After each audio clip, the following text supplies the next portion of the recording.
বিদেশ থেকে চলে আইছো? একেবারে চলে আসছে। একবারে যেহেতু চলে আইছো তুমি নিশ্চয়ই অনেক টাকা পয়সা সাথে করে নিয়ে এসো, তাই না? একটা টাকাও আমি বিদেশ থেকে আনতে পারিনি। তারা শুধু হাত আর পা নিয়ে দেশে নাচতে নাচতে চলে আসছেন। এখন এতগুলা মানুষের সংসার কিভাবে চলবে? এই সংসারটা এখন এই যে আমাকে বোনটার বিয়া হয় নাই, তার বিয়া দিবা কেমনি? তোমার বউরে খাওয়াবে কি? তোমার যে একটা বাচ্চা আছে এটা কি খেয়াল আছে? তারে কি খাওয়াবে? তুমি নিজে কি খাইবা? তোমার মাথায় এই সংসার নিয়ে কোনো চিন্তাই নাই। তুমি তোমার বউরে ছাড়া এক মিনিটও থাকতে পারো না, এর জন্যই দেশে চলে আসছো। সংসার আলাদা করে ফেলো, নইলে কিন্তু তুমি নিজেই বিপদে পড়বা। আমি এতদিন পরে বিদেশ থেকে বাড়িতে আসছি, দুই ভাই এক লগে খাবো।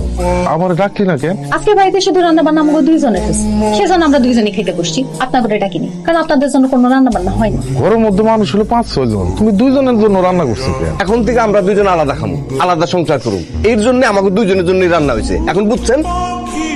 মায়াটা আমার খাইতে না পাইয়া ক্ষুধার জলে কাঁদতে কাঁদতে ঘুমাইয়া গেছে। তোমার কাছে তো তোমার ভাই ফেরেশতা, একেবারে চলে আইছো না এখন বিদেশ থেকে? দেখছো কেমন খারাপ ব্যবহারটা করো তোমার লগে? তোর অ্যাকাউন্টে যে আমার জমানো টাকা আছে, সেই টাকাগুলো তুই আমার তুলে দিয়ে দে। তোমার টাকা আমার অ্যাকাউন্টে করতে আমার জানা মতে এখনো পর্যন্ত তোর অ্যাকাউন্টে আমার 2 থেকে 2.5 লাখ টাকা জমা আছে, সেই টাকাগুলো আমার তুলে দিয়ে দে। তুমি বিদেশ থেকে টাকা পাঠাইছো, সেই টাকা এখন পর্যন্ত আমার অ্যাকাউন্টে রয়েছে। তুমি মাস শেষে সংসারের খরচের জন্য কিছু টাকা পাঠাইতা, তো সেই টাকা তো বাজার খরচ করতে করতেই শেষ হয়ে যাইতো। আর তোমার বউ সে 2 দিন পর পর মার্কেটে যাইতো। আমি 2 দিন পর পর মার্কেটে যাই মানে? তুমি আজ পর্যন্ত কইতে পারবা আমার একটা শাড়ি কেনার লাগে, একটা 3 পিস কেনার লাগে একটা টাকা দিছো? তেল, সাবান, পাউডার কিছু তুমি আমার আজ পর্যন্ত কিনে দাও নাই। তোমার কোনো টাকা আমার অ্যাকাউন্টে নাই, এই নিয়ে তুমি আর একটা কথা কবে না। যদি কও তাহলে কিন্তু খুব খারাপ হয়ে যাবো।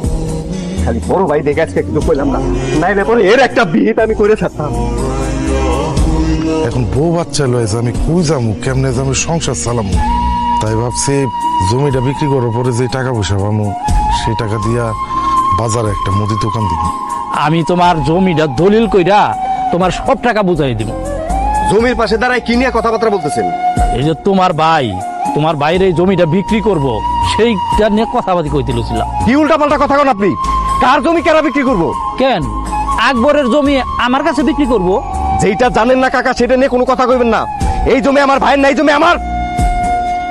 এটা তো কি করছিস জান, এই জমি তোর মানে?